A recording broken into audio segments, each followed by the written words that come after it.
Assalamualaikum warahmatullahi wabarakatuh. Perkenalkan, nama saya Nasib Prianto. Saya dari Desa Waitebu, Gisting Atas, Kecamatan Gisting, Kabupaten Tanggamus, dan Provinsi Lampung.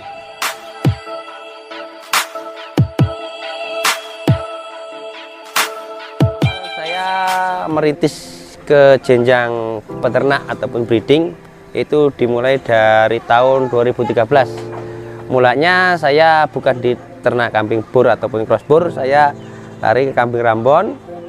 Setelah saya pelajari dari hitungan tahun ke tahun, saya beralih karena untuk hitungan nilai jualnya sangat nggak signifikan lah, caranya ngomong, nggak sedikit ada kenaikan karena kambing rambon di usia 7 bulan itu saya biasa lagi jual itu tahun itu diangka paling mahal itu diangka 750.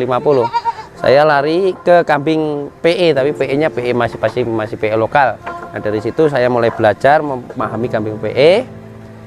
Nah, dari situ saya sudah bisa menikmati hasil usia dari peranaan usia 3 bulan 4 bulan itu saya sudah bisa jual dari betinanya di angka 2 juta dan jantannya di angka 3,5, bahkan ada yang 4 juta.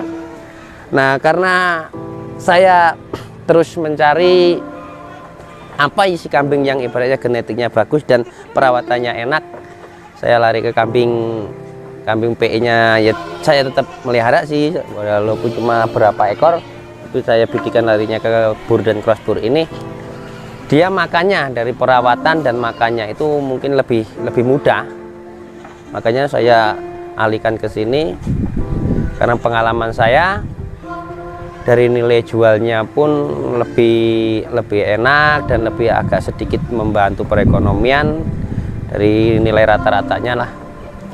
Nah, ke situ setelah saya geluti itu, saya populasi pertama kambing bur itu paling waktu tahun 2014 itu nggak nyampe 10 induk. Nah, terus saya pelajari, saya cari genetik yang bagus. Nah, dari itu saya sekolahi sebenarnya, dari cross saya silangkan dengan cross, ketemunya seperti apa kok semakin bagus. Nah, nanti saya cari genetik yang bagus. Nah, alhamdulillah aku punya rekanan yang ibaratnya dia itu S2 dari Wangsa Manggala Peternakan yang ada di Jogja. Itu dia memberi ilmu dan masukan kalau kita butuh kambing yang genetiknya bagus, yang F-nya tinggi, bahkan untuk yang full blood, saya punya rekanan kita ambil, yaitu dari JJAA yang ada di Kalianda, Lampung Selatan. Itu dia punya peternakan PT Peternakan Sapi JJAA itu. Nah, dia itu juga ngambil kambing Australia itu berapa ratus ekor. Nah, setelah dia collab tahun mungkin ya kisaran tahun berapa itu dia udah ngambil. Nah, saya menelusuri kambing-kambing itu yang pernah dibeli saudara saya itu di kelompok-kelompok. Makanya kalau ada genetiknya itu sudah jelas ini kambing yang full blood, ini peranakan dari si A si itu, saya ambil walaupun nilainya itu agak sedikit mahal, saya pertahankan karena saya ingin menjaga pemburu genetik lah intinya. Saya ingin membuat kambing itu benar-benar membuktikan kalau kambing bur itu benar-benar kambing pedaging, larinya ke situ. Nah, setelah perjalanan itu prosesnya udah sedemikian rupa, saya bahkan sampai kirim ke Aceh, Medan, sampai ke Kalimantan pun pernah. Dari peranakan bahkan saya memanfaatkan jasa kelompok juga sih sebenarnya. Saya butuh kambing yang ukuran seperti ini, F1 atau F2 dengan nilai belanja segini, dan nanti saya jual harga segini, saya fee aja.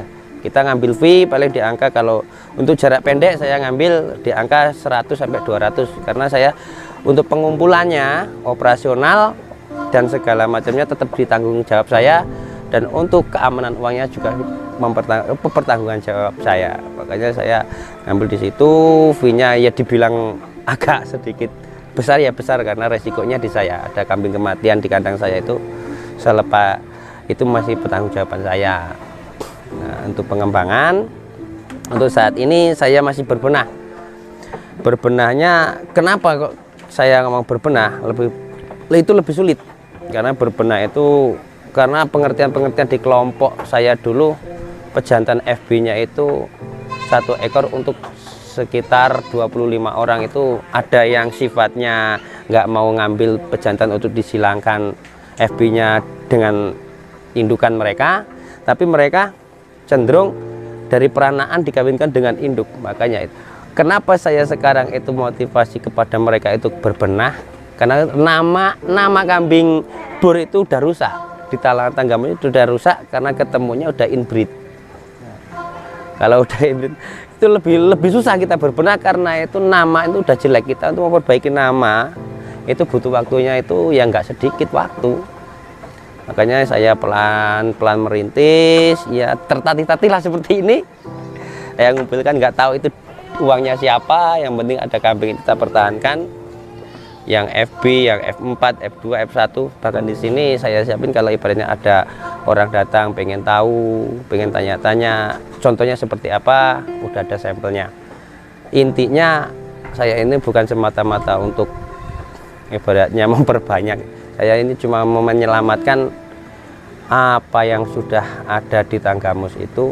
Lumbungnya kambing Saburai crossan itu sebenarnya di Tanggamus pada dasarnya, tapi dalam kenyataannya itu udah mengalami kelangkaan. Nah, ini kita larinya ke pakan. Pakan dari pengalaman pertama saya, mengapa saya itu dulu nggak pernah dalam pembelajaran itu skalanya kita nggak memperbanyak kambingnya dulu, tapi saya sekolah bagaimana cara pakan kambing ini ketemu.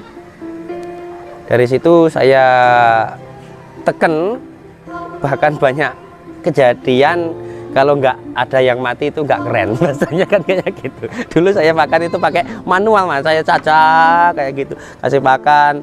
Bahkan 1 tahun pertama kambing saya 20 ekor itu kambing Rambon sih. Kambing Rambon, kalau udah kambing ini sudah ketemu pola pakannya. Kambing Rambon itu selama 2 tahun itu kambing saya itu yang keguguran karena pola pakan yang salah itu hampir 100%. Kalau 2 tahun kita pelihara kambing itu yang selamat cuma 2 ekor, berarti kan hampir 100%. Itu pun saya jual lakunya cuma 750 gitu. Bahkan saya pernah sama keluargaku itu dikucilkan, kalau kapasitas kambing kamu segitu, saya sampean kerja, Gajar yang ngomong, waktu sampean itu untuk cari pakan dan kerja di petani. Mungkin kalau 1-2 hari sampean kuat, tapi kalau udah tahunan bisa mati ketimpar rumput, bahasa orang keluarga saya dikucilkan sama keluarga. Tapi alhamdulillah dengan keuletan dan banyak sokongan dari teman, banyak motivasi dari teman, saya banyak bolang, banyak main ke peternak-peternak besar yang ada di Jawa. Itu termotivasi, saya bawa pulang, saya amati cara dia meracik pakan, saya cara membuat pakan, saya amati, saya bawa pulang ilmunya, saya modifikasi sendiri. Nah, dari pakan udah, sekarang kita larinya untuk di kesehatan. Setiap kambing itu punya perilaku dan penyakit yang berbeda-beda. Tapi kalau untuk skala sekarang itu banyak dari jenis kambing itu. Pertama yaitu kalau kambing dropping awal itu yang diserang mata. Kalau sakit mata itu, kalau ibaratnya kita penanganannya terlambat, ya mungkin mengalami mata putih. Kalau butanya itu ya insya Allah enggak sih, tapi cuma putih. Tapi itu untuk penularannya cepat. Bahkan kambing yang kasarnya ngomong lama di kandang kita, kedatangan kambing baru itu bisa ketular, bahkan sakitnya itu lebih parah dibanding kambing yang baru, karena dia adaptasinya itu, karena kambing yang baru itu stresnya itu udah dari awal, dari pengepakan masuk ke pasar, kita bawa ke kandang penampungan, terus kita beli, dia stresnya udah kelewat, kekebalan tubuhnya mungkin udah sedikit kuat. Tapi kalau kambing yang di kandang lama itu biasanya cepat tertularnya, karena dia udah nyaman dengan keadaannya dia, terus ada parasit masuk, cepet dia nularnya, bahkan dropnya itu lebih parah. Nah dari situ, itu yang terutama kalau dari sakit mata. Untuk yang tahap berikutnya jenis kambing apapun yang paling cepat terserang itu ya sakit skabies ataupun gudiken, bahasa orang-orang awam untuk orang-orang masyarakat umumnya itu gudiken.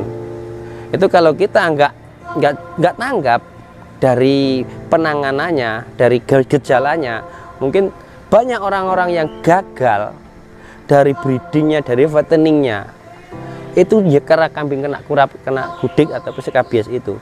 Kita harus setiap kali memperhatikan kambing itu di mana ada bulu yang kusem ataupun bulu yang kebalik agak rontok itu.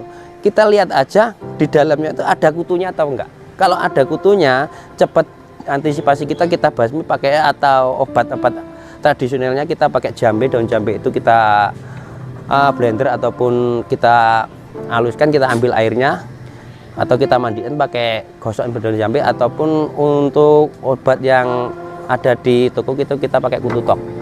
Nah kayak gitu kita semprotkan. Kalau ibaratnya yang udah terserang, walaupun itu nanti cirinya ada di kakinya, ada budukan, itu cepat aja disuntik.